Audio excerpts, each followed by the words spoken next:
My name is Kevin McManaman. I'm the owner of the Facebook group Make a Stand in the Community. I also have a page called Make a Stand in Antioch. I'm here sitting down with Antonio Hernandez, which is running for School District Area 1. Would you like to tell Yeah, me a bit about yourself?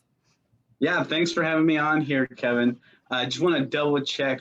We are recording, correct? Just Yes. saying because I don't see the recording symbol that usually shown through Zoom. I'm using a outside source. Okay, cool. Just wanted to double check that piece.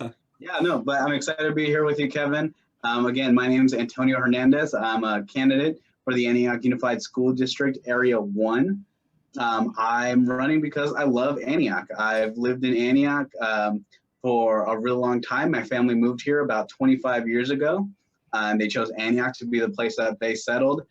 So I've been through the Antioch Unified School District from kindergarten through high school. I went to Marsh Elementary School and to Antioch Middle School, and then I was part of the first graduating class of Dozier Libby Medical High School. After graduating, I was selected as the Youth of the Year for the city of Antioch, and then I went on to study economics at Stanford University. After that, I spent time now with the University of California, San Francisco at SF General Hospital, working as a quality improvement coordinator in the pediatrics department. So I work with parents and kids on a daily basis. We work on projects such as one that was looking at how parents talk, read, and sing with their 0 to 3 year olds. Actions that have been proven to really improve outcomes for kids once they start going through kindergarten and the rest of the educational system. In addition to that, I've spent my summers giving back to a program that really helped me when I was younger called Boost at Haas. So I spent my summers going back to that program and serving as an instructor, as a teacher for at the UC Berkeley Haas School of Business, teaching a diverse group of high school students about entrepreneurship, basic business skills, and professionalism. And then on top of that, right now, I'm also currently a youth leadership teacher for an organization called Team Tribe that works with student-led organizations. So I have my group of students who are interested in careers in healthcare, and I meet with them regularly to teach them about leadership skills, how to run their organization. And every year they put on a conference for over 1,000 students. So it's really great to see that process. So I think I have the right skills and background that we really need right now in this district to get us going in the right direction and to make sure that these kids can really achieve their full potential. Yeah, that's very quite impressive, actually. So if I go into my first question, if a parent approached you with a special education concern and stated that she felt that this was a systematic problem, what would you do? Yeah, so that's a great question, Kevin. And I think, the fact that we're talking about this and that our parents coming up about this, uh, it's already a systematic issue. If it wasn't a systematic issue, we wouldn't be talking about it like this. They wouldn't feel the need to bring this up to someone. So it's already a systematic issue, and we need to be working as a school district to track these kinds of concerns that parents have, so that we can kind of be more transparent to the community that we have. So we need to not only be keeping track of these types of concerns, but also noting down how exactly are we addressing these. Because oftentimes we hear parents talk about the different issues that are going on, but we need to also create an avenue for parents to talk about the solutions that are being done. So that's, I think, one way that I would choose to approach that kind of problem. Yeah, we need to listen and come up with solutions. I do agree with that.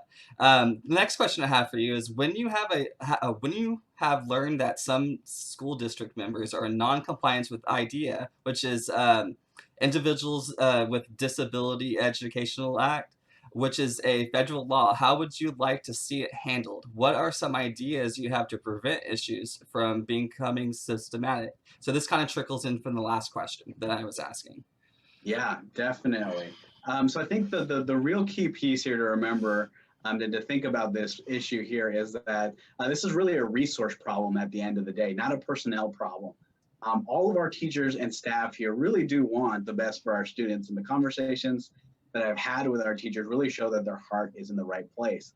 But where we need to step up as a school district is make sure that they have the right support and resources to be able to do their job correctly. So as we're seeing these types of non-compliance issues, we need to be looking at, are we providing enough training?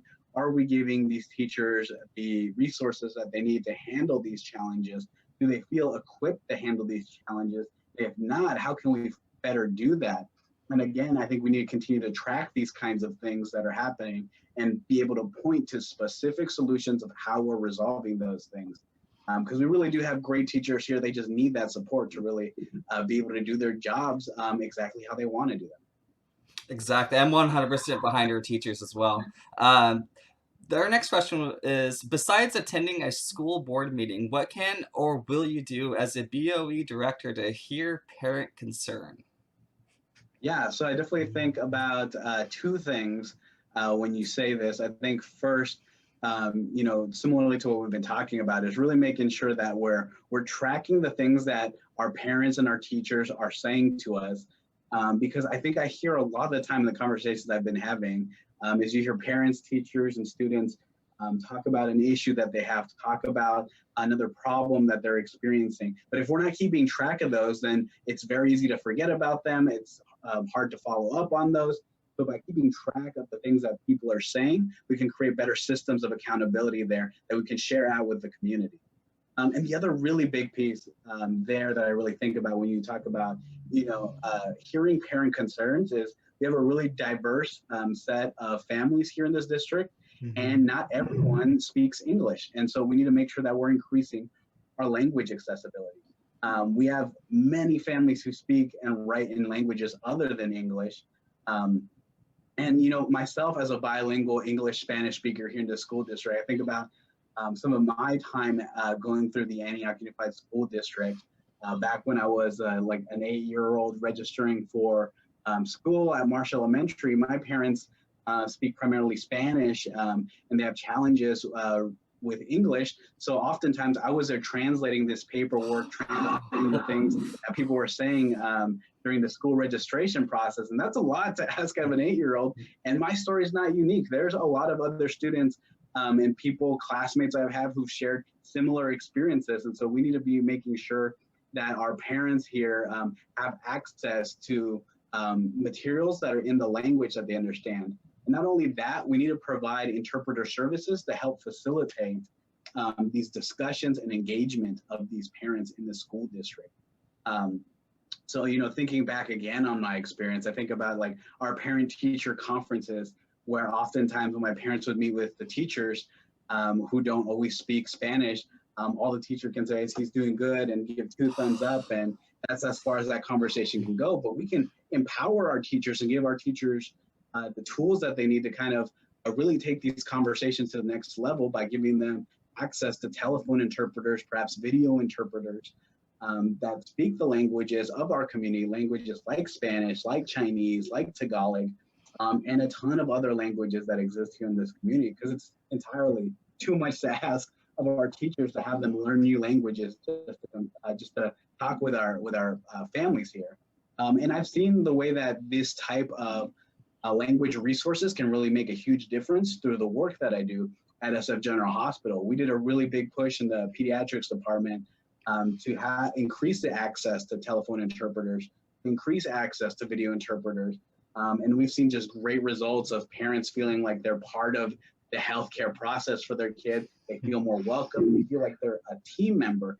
And so I could see the very same thing happening here in our school district, making our parents feel like they're part of a team with the teachers, with the school district, and with the community in the care and education of their students. That's some really good insight. As an English speaker myself, I didn't really have to think much about that. That's really unfortunate and something that we should be putting more precedence on. The next question I have for you is, how do you feel about reopening schools during COVID? Social distance learning or at home learning?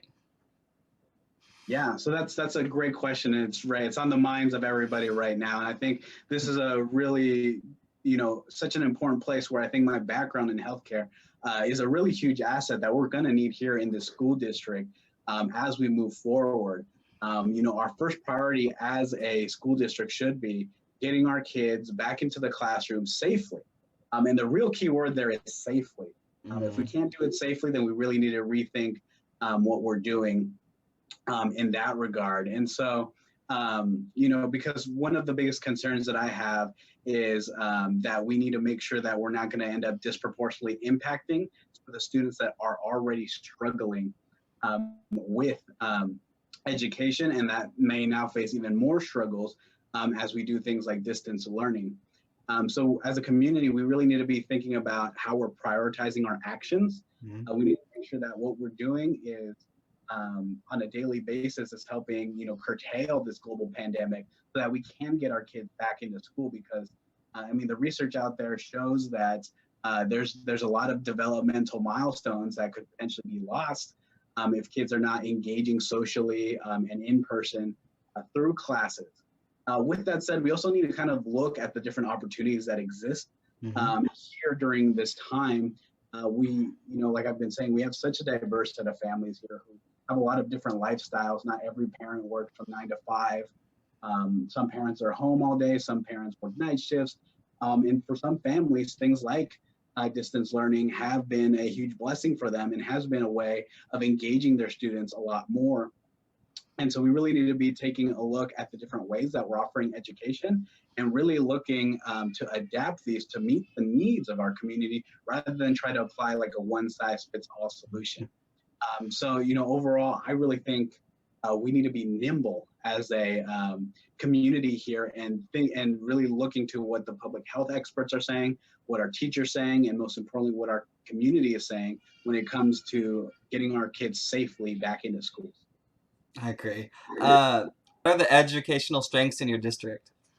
Yeah, so I think one of the things that like immediately comes to mind, and you've seen this as we've been talking about some of these great questions, is we really do have great people here. We have really great parents that care. We have teachers that really have their heart set on this, and we have a lot of students that have so much potential. And really, the only piece that they're missing is making sure that we're putting the resources in the right places so that they have that opportunity to reach their full potential. So I think we have the talent there. We have a great community. We just now need to make sure from a leadership level that we're making the right choices so that they can really flourish and reach their full potential. So, what is the status of the student academic achievement in your district? Yeah, that's a really great question. So we're facing a lot of challenges here in this district. And so I can point out to a few examples. At Antioch High School, our graduation rate is down 4% in the past 2 years, and our test scores overall are 20 to 30% lower than average.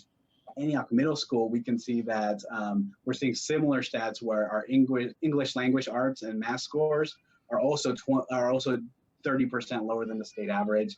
And even our elementary schools, looking at Marsh Elementary School, our Mhm. English language arts and math scores are again 30% lower than state average. And so we really need to make sure that as a school district, we're thinking about these metrics and keeping track of them. Because as we look at how we're performing, we need to be able to tie the actions that we're taking here in the school district and really, take a look and see are these things that we're doing actually changing these outcomes in the direction that we're hoping for. So you clearly see we have a lot of room for improvement here, but I really do think we can do it with the right, attitude, the right priorities, and the right engagement of everyone that's in this community. What do you see as the board's roles and responsibilities? Yeah, so there's really I think about the board of trustees in two different ways. So on one hand, I think about them as facilitators. So as you've seen from these conversations, there's a lot of people that care about the education that's going on in the school district. We have parents, we have teachers, we have the students themselves, we have local community organizations, we have local business leaders, and these effects, continue to go out throughout the state, the country, and really globally at the end of the day, because our students go on to do a lot of things all over the world. So as a school district, we really need to be thinking about ourselves as facilitators of these types of partnerships. How do we make sure that we're engaging parents, teachers, students, and the rest of the community together and really making us feel like we're a team that's working together for the success of our students? Because at the end of the day, that's really all of our goals and all of our priorities is on the success of these students. Now, the other way that I think about the school district is that they're really, the leaders here that are deciding the direction of where our priorities lie and which direction we're going to move forward towards as a school district. So we really need a school district that's thinking about bold, new, innovative ideas, and that's really being proactive in the way that they're engaging with the community and in their ideas. One of the things I think about, with this global pandemic that's going on, and that really illustrates the way that we're sometimes a lot more reactive than proactive, is it's great that we were able to give out laptops to all these students as we transition to distance learning. But it's not like we didn't have students that didn't have access to computers before this global pandemic. Schoolwork right now is mostly on a computer, and we've been doing it that way for years now. And we have a lot of students that don't always have access to computers. And so I don't know why it took a global pandemic, why it took a crisis that we couldn't ignore for us to give these students these laptops, to give them these resources that they needed far long before this crisis hit. Exactly. Something as computer skills should be like, commonplace in schools, I would think. Like in every industry that we have right now, it has a computer in it in some way. That's very odd that we waited till this moment to do that. Right. That is the next question I have is, what is your vision for education in the community? How does it support the economy and quality of life in the community? Yeah, so I think the one word way to sum it up would be equity. I really want to see a school district that really helps all of our students, every single one of them, reach their full potential, regardless of what their background is, because we have, again, such a very diverse set of students here. And so we also need a place that feels, that makes the community feel like we're all working together. I think sometimes people can feel like everyone has different competing needs, but at the end of the day, we are trying to do what's best for our students. So the community, parents, teachers, and students should feel like the school district is their partner and their ally in helping create a better school district. And I think, you bring up a really interesting point when you talk about, the economy, because, education doesn't just exist in this silo. It really does affect all of the different ways that we live our life. The way that we train our students and educate our students is going to give them the skills to be part of the workforce, and to live their life as global citizens at the end of the day. You mentioned a very interesting thing, that, computer skills are so important. I can't think of a single industry in which you don't need a computer nowadays, even briefly. So it's important that our students are, getting these skills, and that we're thinking about what's going to be important for them to accomplish their dreams and goals, not just while they're students in our district, but as they continue to live their life and grow into adults and members of our community who are going to give back positively and create change in this world. And then that last piece, I think it's huge that you mentioned that the quality of life portion.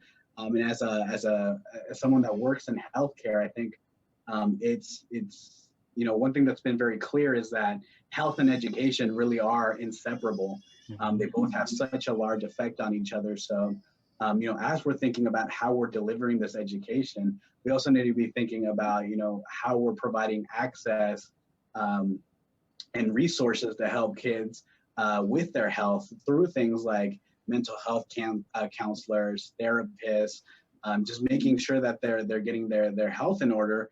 Can play a huge role in how their education happens.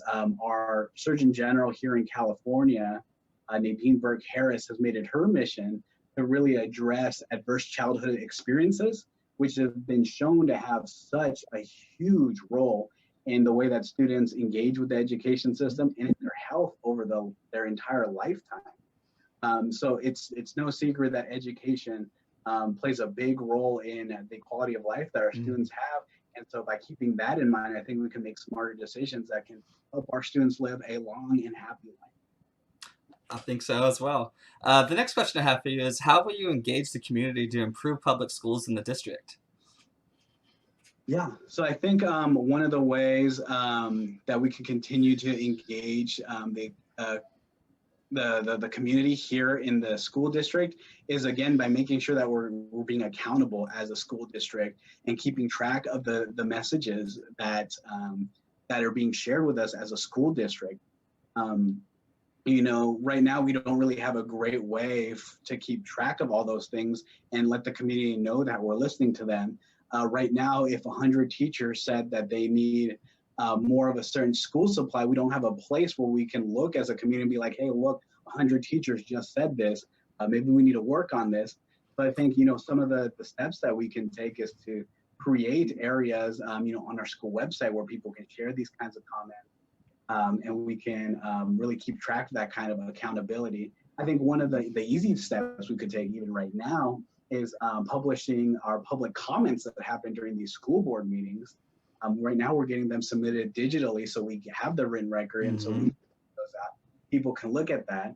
And one thing I've seen that the community is doing that we could take on as a school district is doing some qualitative analysis there, seeing what is each of these comments essentially advocating for, and tally those up and turn it into a quantitative metric that we can measure. I saw over the last few board meetings, some of our community members would keep track about what the community was saying in terms of what they want the school board to vote on. And so they were, I saw posts of people saying things like, hey, there were 94 people for this and there was 11 people against that. And I think that's a great way to communicate out to the community. What are people saying in a really fast way? And I don't think that this responsibility should rest on the community to be doing that kind of work. I think the schools do that themselves. So that's one way I think that we could just, tomorrow start doing that. And then just, making sure that we're putting out this information for the community to look at. So transparency is where it comes down to, and I really like your ideas for it. The next question I have for you is, how can the school board be more accountable to the public on student achievement, school performance, and progress over time? Yeah, so I think, something that I've been trying to kind of talk around as we've been having these conversations is, I think at the end of the day, what we need to do is we need to start publishing dashboards out there that are community facing. So we want to make sure that we're showing metrics that the community cares about. Things like, how many days of school are students missing? What's our expulsion rate? How are our students performing in math and science? Really focusing on what it is that the community cares about, and putting those kind of metrics out there, and making sure that they're regularly being communicated. One thing that we can do, right now, this second, is actually the Department of Education already puts together some dashboards for the school district. Those can be found at caschooldashboard.org. And if you look actually at some of our surrounding school districts here, they already have them on their websites. And so, we could do the same thing with just a few clicks here and there, put these dashboards on our website. And those dashboards are actually really great. I definitely encourage you guys to go take a look at them. They're very user friendly. They give us different ranges, such as going from red, orange, yellow, blue, green, that really measures how we're doing on our different outcomes. Things like suspension rates, things like our success in math and science. And even better, I think one of the great things about it is that it does break this down to look at it through a lens of equity. So then you can click on this and even look deeper and see, where are our Black students in this metric? Where are our homeless students? Where are our students of color? How are our white students doing? How are our foster youth doing? And with some of these metrics, it's pretty stark where you see some students are in the green area and then some groups are over here in the red area. And that's the kind of thing I think we need to be thinking about here in this school district is, why is that the case? So, we can have those dashboards, but I think, the next step further that the school district needs to do is put together a dashboard that's really for the Antioch Unified School District, that focuses on the things that the community cares about, the things that our students, teachers, and parents care about. And then we need to be regularly publishing how we're doing on those things. And not only that, we need to be tying the actions that we're doing here in the school district to those metrics, because that's the way that we can evaluate the things that we're doing. If we're, implementing more training to reduce suspension rates, and we're not seeing suspension rates going down, but clearly we've gotten the training down to everybody, then maybe we need to be rethinking on how effective that training was, and think about other solutions. And really these metrics are a way of creating a common ground for discussion about these things. So that's some of the ways that I think we can really focus on student achievement and school performance and that progress over time that you're talking about.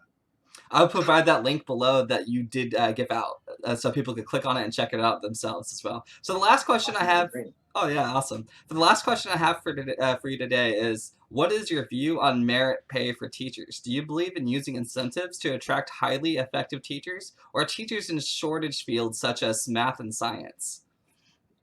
Yeah, so that's a really interesting question. I'm actually a huge fan of this question because like incentives is something that I think about, especially coming from my background in economics. And I'll actually talk about a project that we do here at the hospital a little bit that I think gives some great insight into this. So incentives are at the end of the day essentially a way of spurring motivation. And one of the theories of motivation says that people really need three things in order to be motivated to action. And those three things are autonomy. People need to feel like they're in control and that they're making the decisions. Purpose. They need to know why it is that they're doing this, and they need to feel like it's moving towards something that they care about. Mhm. And mastery. People need to feel like they're getting better, that they're improving, that they're working on something that's continually moving in the right direction.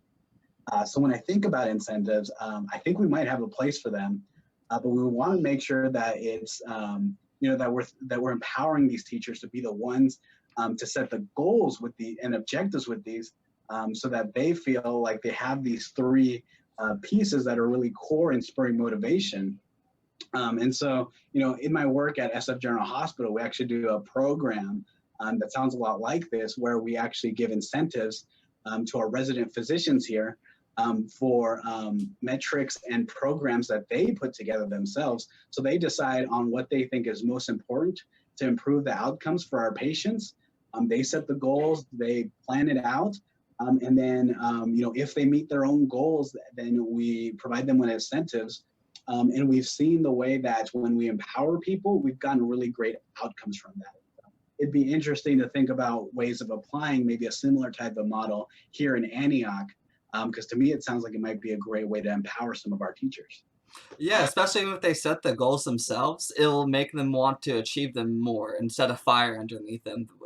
That's the only thing I get from that. Thank you for sitting down with me today. Is there anything that you want to plug or close with? Yeah, I mean, I'll just kind of give everybody a quick overview again about what we're really working forward to here with this campaign. So my name again is Antonio Hernandez. I'm a candidate for the Antioch Unified School District Area 1. And I'm running for this because I love Antioch. My family moved here 25 years ago, and my parents have worked very hard.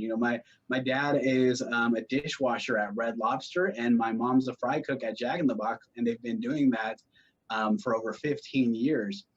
Together, me and my siblings have gotten degrees from Stanford, UC Berkeley, and Los Medanos College. And we've seen the way that this school district can really bring out some of the best in our students, as long as we're making sure we're putting those resources in the right places.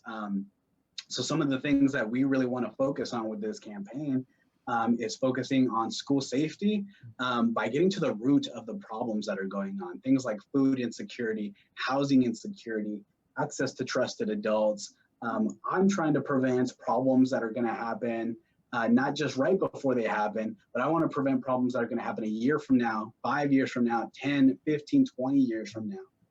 We're also working on implementing, bold, new, innovative ideas. We've seen that technology has been developing at an extremely fast rate, and oftentimes our school district is lagging behind. And I think there's ways that we can really use technology and new ideas and really be proactive in the decisions that we're making to fit the diverse needs that we have in this community.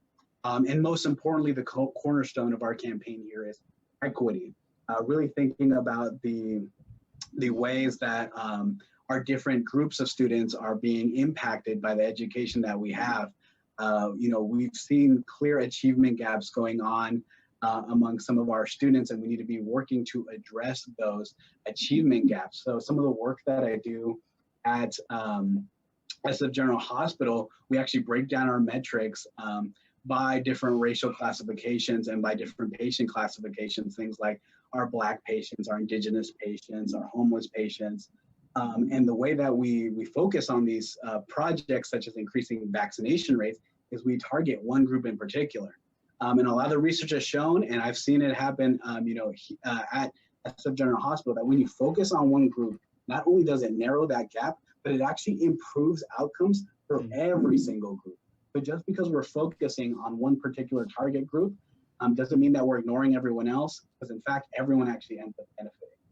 So we want to make sure that as a school district, we're really looking at everything from an equity-based lens, because as we're moving into this coming school year, we could be facing some tough financial challenges, and we want to make sure that we're not exacerbating problems present in our community, and we want to make sure that we're not disproportionately affecting students that are already struggling. So yeah, I'm here to listen to the community. I really want to hear all your perspectives and your thoughts. It's really about forming strong partnerships. También hablo español. Quiero que los padres se sientan cómodos en hablando conmigo y mandándome mensajes, porque también estoy aquí para escucharlos. To engage with my campaign, you can click on any of my social media networks. All of them have the same handle. It's Antonio for AUSD. So that's 4FOR. You can also go to my website, www.antonioforausd.org.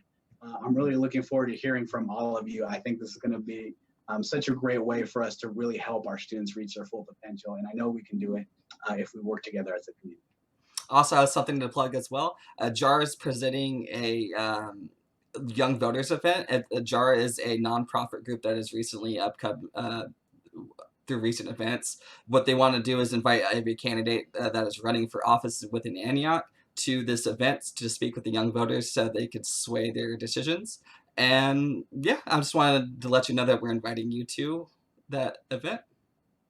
Yeah, no, thanks for bringing that up. I have been, engaging with those organizers, and I'm planning on being there at that event. So that event, for people that are listening, is August 14th at Mira Vista Park. And so I will be there, and I encourage you guys to come, talk to me, hear about what specific ideas I have. And more importantly, I want you to share with me what things you think are important and what things we should really be focusing on as a school.